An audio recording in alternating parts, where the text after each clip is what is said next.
Luis Carlos Almeida da Cunha was born on November 17, 1986, in Cape Verde, West Africa.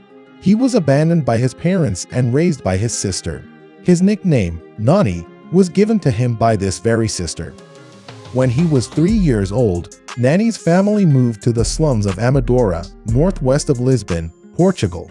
2 years later, his father, Domingos, returned to Cape Verde.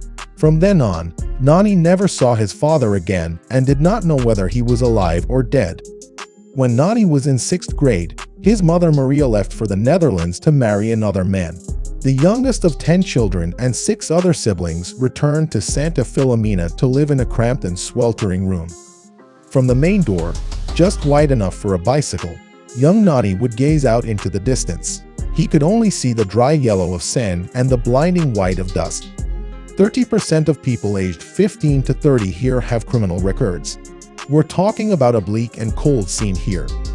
At 14, fearing his brother would become a criminal, his brother sent Nani to Real Masama, a local football club quite far from home. If you travel by car, it takes 10 minutes, but walking takes an hour.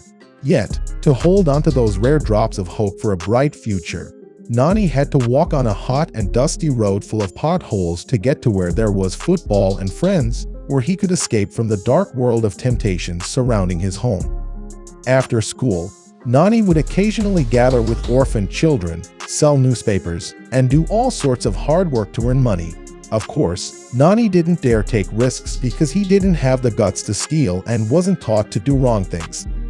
Nani's generation is 80 children from low-income families, all competing for one ball and hoping that some scout will accidentally notice them.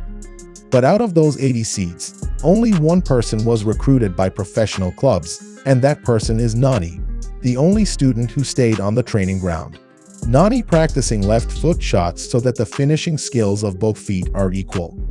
A boy willing to go hungry to practice for an additional 3 hours always completed 63 running exercises at the Sporting Lisbon Academy, with a record of 2,520 meters run, which has not been broken for 10 years. In the end, people only wondered if Nani's number was not a lucky number but a challenge. He had to endure hardships, suffering, and misfortune from a young age, not knowing his parents' love.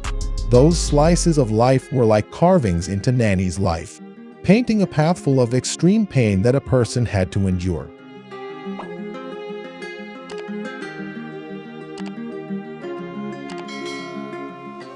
On June 6, 2007, news about Manchester United recruiting an attacking player from Sporting Lisbon for £17 million was widely published across the foggy land. England was buzzing to learn about the strange guy with a start similar to Cristiano Ronaldo. Also, his playing style made it hard for people to distinguish him from CR7. On August 26, 2007, the Red Devils had a terrible start with 2 draws and 1 loss in the Premier League. They hosted Tottenham Hotspur at home without Ronaldo due to suspension. The stalemate lasted until the 60th minute when, from a scramble on the field, the ball found its way to the position of the guy wearing number 17, standing 30 meters away from the goalpost, and then Old Trafford erupted with a masterpiece. Rio Ferdinand rushed over, excitedly signaling to introduce this recruit to all the home fans, Luis Nani. Luis Carlos Almeida da Cunha had stepped from hell to heaven, from darkness to a stage full of light. He began his adventure at the theater of dreams promisingly like that. The moment had become a reality when, just over 10 years ago, that boy stood inside a slum house looking out through a crack in the door. As we all know, the story of Nani at Man United 7 years later had no shortage of glory, but the overall color was still regrettably regretful. He tasted all the flavors, bitter and sweet, and indeed, no Red Devils fan could forget his talented feat. After 2 years in the shadow of Ronaldo, Luis Nani stood before the opportunity to step onto his stage when CR7 moved to Real Madrid. Sir Alex Ferguson declared, at Old Trafford, "We still have another Ronaldo, but Nani doesn't want that. He doesn't want to be Ronaldo, a copy of CR7 or something like that, but he wants to be himself, Luis Nani."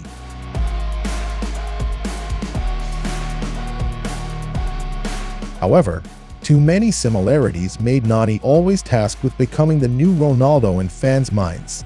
In the following seasons, Nani played exceptionally well, but that was the good of Luis Nani himself.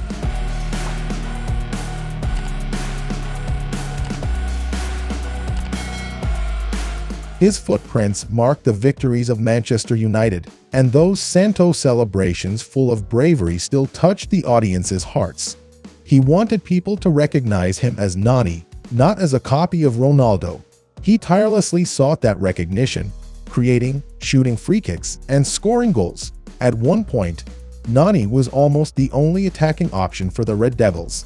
He kept trying to surpass himself, but fate kept teasing him repeatedly.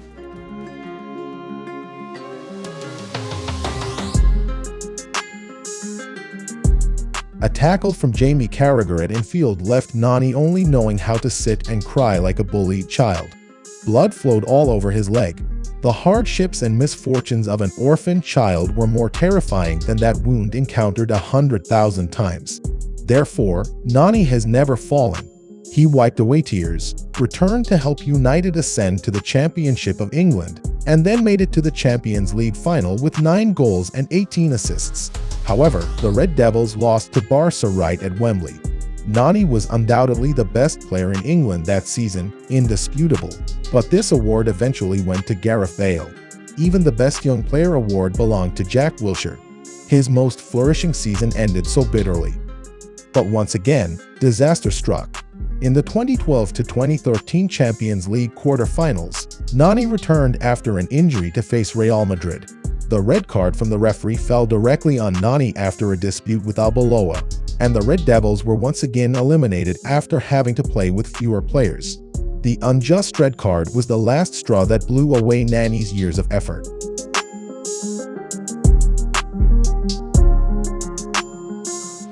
That match was also the last time the Theatre of Dreams witnessed the peak performance of Nani. With Sir Alex's retirement, Nani seemed to relive the years when his father left him behind. He was alone again in the Theatre of Dreams. The beautiful dream had come to an end. Nani was loaned out at Sporting before officially saying goodbye to Old Trafford a year later to join Fenerbahce. Thus, his peak career had come to an end.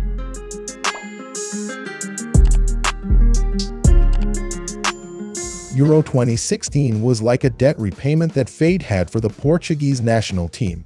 After many long years, they were waiting for a title. Cristiano Ronaldo was naturally the focus as he completed his final mission to enter the legendary temple.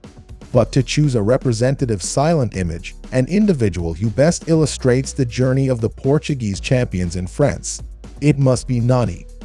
The humiliations of the past had piled up for too long. After a poor group stage, Portugal accepted the change and abandoned their attacking playstyle to aim for ultimate security. Nani, at 29 years old after many years away from top football, having had to wander to Turkey, was no longer a flashy or fanciful guy but carried the image of a seasoned player ready for battle, prepared to retreat to support defense and dive into any dispute. Nani left behind 3 goals and contributed significantly to the overall gameplay. The image of him receiving the captain's armband from Ronaldo and becoming the leader pushing the team spirit in the final is the most apparent evidence of Nani's maturity. The Euro Championship and a contract transfer to Valencia officially brought Nani back to top football life. No one sees him as a version or copy or anything similar to Cristiano Ronaldo anymore. He is Luis Nani in his own way.